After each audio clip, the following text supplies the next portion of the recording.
సంకల్పము నిన్ను ప్రోత్సహించాలి. దేవుని కనుసన్నలలో బ్రతకాలంటే గడాంధకారపు లోయలో నేను తిరిగినా కూడా ఏ అపాయమునకు నేను భయపడను. నీవు నాకు తోడై ఉంటావు ప్రభువా. నువ్వు నాకు తోడై ఉంటే గడాంధకారములో నేను జీవిస్తా ఉన్నా, ఎక్కడ అనుకూల పరిస్థితుల మధ్య నేను జీవిస్తా ఉన్నా, ఎక్కడ అనుకూల స్థితిలో నేను బ్రతుకుతూ ఉన్నా, ఎప్పుడు కూడా నేను భయపడేదానికి సిద్ధంగా లేను ప్రభు అని మరి చెబుతూ ఉన్నాడు. ప్రియమైనటువంటి దేవుని బిడ్డగా ఈ మధ్యాహ్న కాల సమయంలో దేవుడు చాలా స్పష్టంగా మన అందరితోటి మాట్లాడుతూ ఉన్నాడు. ప్రియమైనటువంటి దేవుని బిడ్డగా ఈ మధ్యాహ్న కాల సమయంలో దేవుడు మన అందరితో మాట్లాడుతూ యెషయా రాసిన గ్రంథము 45వ అధ్యాయంలో మనం చూస్తే 45వ అధ్యాయంలో మనం చూసినట్లయితే దేవుడు మాట్లాడుతున్నాడు. 45:2లో మనం చూస్తే నేను నీకు ముందుగా పోవచ్చు, మెట్టగా ఉన్న స్థలములను సరళము చేసేదను, ఇత్తడి తలుపులను పగలగొట్టేదను, ఇనుప గడియలను వెలుగగొట్టేదను. దేవునితో నడిచే ప్రజలను గురించి, దేవునితో సహవాసము చేసే ప్రజలను గురించి, దేవునితో మన ముందుకు సాగే ప్రజల గురించి దేవుడు మాట్లాడుతూ ఉన్నాడు. ప్రేమైనటువంటి దేవుని బిడ్డలారా, ఎలాంటి పరిస్థితులు వచ్చినా సరే, ఎలాంటి స్థితి వచ్చినా సరే నేను నీకు ముందుగా వెళతానని దేవుడు సెలవిస్తా ఉన్నాడు.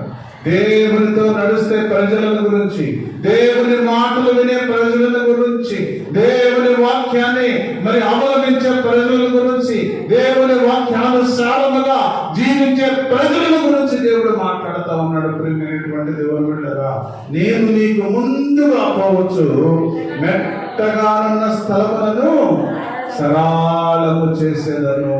ఎలాంటి నీకు కఠినమైన పరిస్థితులు నీకు ఎదురొచ్చినా సరే, నీ కుటుంబంలో, నీ కుటుంబ జీవితంలో కావచ్చు, నీ కుటుంబం నీ బిడ్డల జీవితాల్లో కావచ్చు, నీ ఎంత కఠినమైన పరిస్థితుల్లో కూడా నేను నీకు ముందుగా వెళతా ఉంటా. ఎందుకంటే నీవు నాకు మరి మంచి బిడ్డవని దేవుడు సెలవిస్తా ఉన్నాడు. నువ్వు నాతో స్నేహం చేస్తూ ఉన్నావు, నువ్వు నా మాటలు వింటూ ఉన్నావు, నీ మాటలు నీ మనసులో ఉంచుకొని ఆ మాటల ప్రకారం నువ్వు జీవిస్తున్నావు కనుక నేను నువ్వు ఎక్కడికి వెళుతున్నా సరే నేను నీకు ముందుగా వెళతాను అని దేవుడు సెలవిస్తా ఉన్నాడు. దేవుడితో మనం కానీ స్నేహం చేస్తే, దేవునితో మనం కానీ నడిస్తే, దేవునితో మనం కానీ ముందుకు సాగగలిగితే, దేవునితో మనం కానీ ముందుకు నడవగలిగితే, ప్రేమైనటువంటి దేవుని బిడ్డరా, నీ ముందుగా దేవుడు నడుస్తూ ఉంటాడు.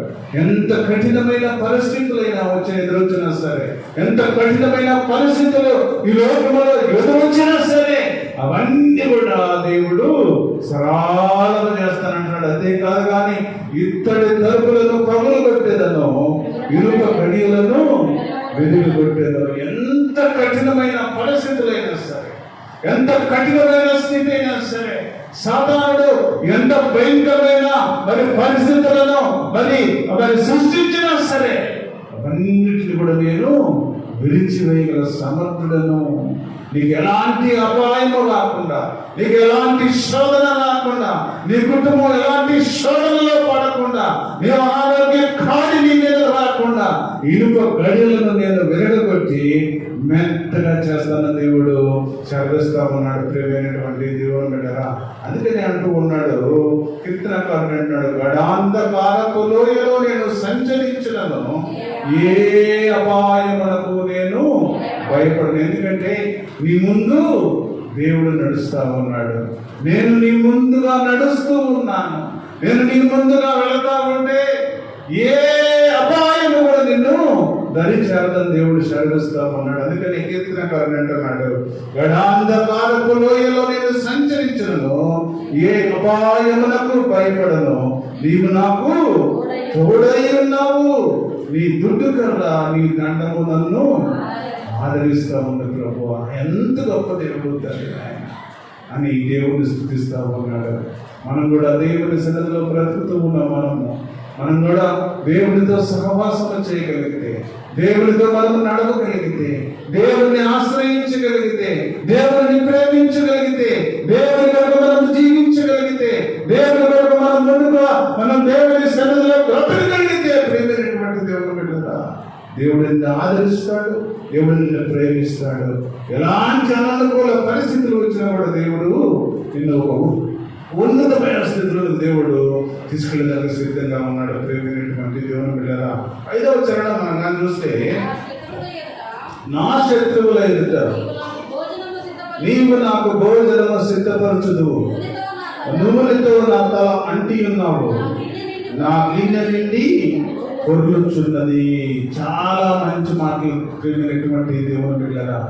దేవుని సన్నిధిలో బ్రతుకుతూ ఉన్న మనము, దేవుని సన్నిధిలో నడుస్తూ ఉన్న మనము చక్కగా దేవుడు మాట్లాడుతూ ఉన్నాడు. ఈ మధ్యాహ్న కాల సమయంలో, నూనెతో నా తల అంటి ఉన్నావు. దేవుని సన్నిధిలో బ్రతుకుతూ ఉన్న మనము వాక్యముతో కానీ మనం కానీ అంటు కట్టబడిగా మనం కానీ జీవించగలిగితే, వాక్యంతో అంటు కట్టబడి మనం ముందుకు సాగగలిగితే, వాక్యముతో మరి నడపగలిగితే, వాక్యానుసారములో బ్రతకగలిగితే, వాక్యానుసారము మనం జీవించగలిగితే ఎలా ఉంటుందంటే నీ స్థితి, నా గిన్నె నిండి పొర్లుచున్నది. నా గిన్నె నిండి ఎంత ఆశీర్వాదం చూడండి. దేవునితో మరి దేవుని వాక్యముతో అంటు కట్టబడి, దేవుని వాక్యముతో తల అంటుకొని, దేవుని వాక్యముతో నువ్వు జీవించగలిగి, దేవుని వాక్యముతో నువ్వు ముందుకు సాగగలిగి, దేవుని వాక్యానుసారము నీ కుటుంబము, నీ బిడ్డలు, నీకున్న స్థితి మొత్తం కూడా దేవుడు మార్చగలిగిన దేవుడు. ప్రేమైనటువంటి దేవుని బిడ్డలారా, అందుకనే దావీదు భక్తుడు అంటాడు, నా గిన్నె నిండి పొర్లుచున్నది. ఎంత ఆశీర్వాదమో చూడండి, ఎంత ఆశీర్వాదమో. దేవుడు ఒక్కసారి కానీ ఆకాశపు వాకిలి ఇప్పి, ఆకాశపు వాకిలి ఇప్పి పట్టజాలనంత విస్తారమైన ఆశీర్వాదాలు కుమ్మరిస్తే ఈ లోకంలో దానిని ఆపగలిగిన వాడు ఎవడు కూడా లేడు. ప్రేమైనటువంటి దేవుని బిడ్డలారా, దేవుడిని నీదో బరువులు పోయమంటాం లేదు, ఏదో దేవుని సన్నిధిలో అనేక రకాలుగా నువ్వు డబ్బులు ఖర్చు పెట్టమంటాం లేదు, కానీ నీ హృదయాన్ని నాకు ఇమ్ము, నీ హృదయాన్ని నాకు ఇవ్వు, నాతో సహవాసం చేయి, నా మాటలు నువ్వు విను, నా మాటల ప్రకారం నువ్వు జీవించు, నా మాటలు చొప్పున నువ్వు బ్రతుకు అని దేవుడు సెలవిస్తా ఉన్నాడు. ఈ చిన్న పనులుగా మనం చేయగలిగితే మరి దేవుని సన్నిధిలో నీ గిన్నె నుండి వదులుతా ఉంటుంది. ప్రియమైనటువంటి దేవుని బిడ్డలారా, ఎంత ఆశీర్వాదమో. నీ కుటుంబంలో మరి నీ బిడ్డల పరిస్థితి మార్చగలిగిన దేవుడు, నీ కుటుంబంలో నీ బిడ్డలను ఒక ఉన్నతమైన స్థితిలో మార్చగలిగిన దేవుడు, ఒక ఉన్నతమైన స్థితిలో బ్రతకగలిగించే దేవుడు మనకు ఉండగా, ప్రియమైనటువంటి దేవుని బిడ్డలారా, ఇంకా నువ్వు లోకం వైపు చూస్తా ఉన్నావేమో, ఇంకా నువ్వు ఆ తోడేల వైపు చూస్తా ఉన్నావేమో, ఇంకా నీవు ఆ తోడేల వైపు చూస్తే ప్రియమైనటువంటి దేవుని బిడ్డలారా, వాడు వదిలి పారిపోతాడు. ప్రియమైనటువంటి దేవుని బిడ్డలారా, అలాంటి స్థితి మనకు వద్దుగా దేవుడు మాట్లాడుతూ ఉన్నాడు. నీ దొడ్డు కథయు నీ దండమును నన్ను ఆదరించుడు. ప్రియమైనటువంటి దేవుని బిడ్డలారా, దేవుని సన్నిధిలో మన దేవుడు ఆదరిస్తాడు. మనకు ఆదరించే దేవుడు ఉన్నాడు, మన లక్కును చేర్చుకునే దేవుడు ఉన్నాడు, మనము ప్రేమించగలిగిన దేవుడు ఉన్నాడు.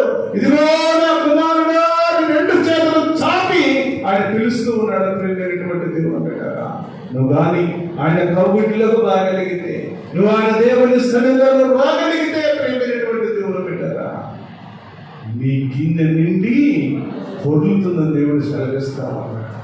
నీ కుటుంబంలో ఒక ఉన్నతమైన ఆశీర్వాదం, నీ కుటుంబంలో ఒక ఉన్నతమైన స్థితి, నీ బిడ్డల కుటుంబంలో ఒక ఉన్నతమైన స్థితి, నీ బిడ్డల కుటుంబంలో ఒక ఉన్నతమైన ఆశీర్వాదము, నీ బిడ్డల కుటుంబంలో ఒక ఉన్నతమైన ఒక గొప్ప ప్రణాళిక కలిగి దేవుడు ఉంటాడు. ఎందుకంటే ఎప్పుడు కూడా దేవుని ఆశ్రయిస్తున్నావు కనుక, దేవుని మాటలను వింటూ ఉన్నావు కనుక, దేవునితో నడుస్తూ ఉన్నావు కనుక దేవుడు నిన్ను ఆశీర్వదించాలని దేవుడు సిద్ధంగా ఉన్నాడు. ప్రియమైనటువంటి దేవుని బిడ్డలారా, ఆ చివరి వచనం చూసినట్టుగైతే, నేను బ్రతుకు దినములన్నీ కృపాక్షేమములే నా వెంట వచ్చును, చిరకాలము యెహోవా మందిరములో నేను నివాసము చేసేదను.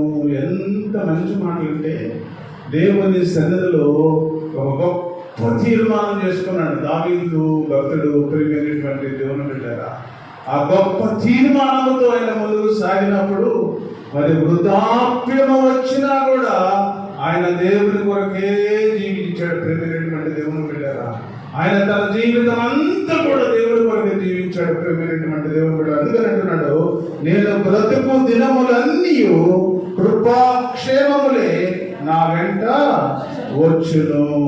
చిరకాలము యెహోవా మందిరములో నేను నివాసము చేసేదను. ఆ తీర్మానమే ఆయన బ్రతికించింది. ఆ తీర్మానమే ఆయన ఒక ఉన్నతమైన స్థితిలో తీసుకొచ్చింది.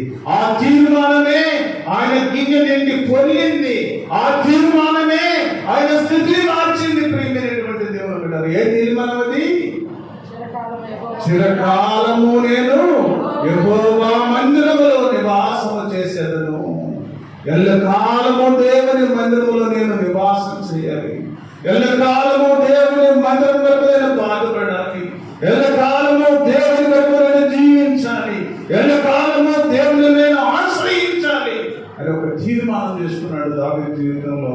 ప్రియమైనటువంటి దేవుని బిడ్డలారా, అందుకని అంటూ ఉన్నాడు, జనులందరూ కూడి వచ్చి దేవుని మందిరమునకు వెళ్ళుదుమని నాతో అన్నప్పుడు నేను సంతోషించితిని.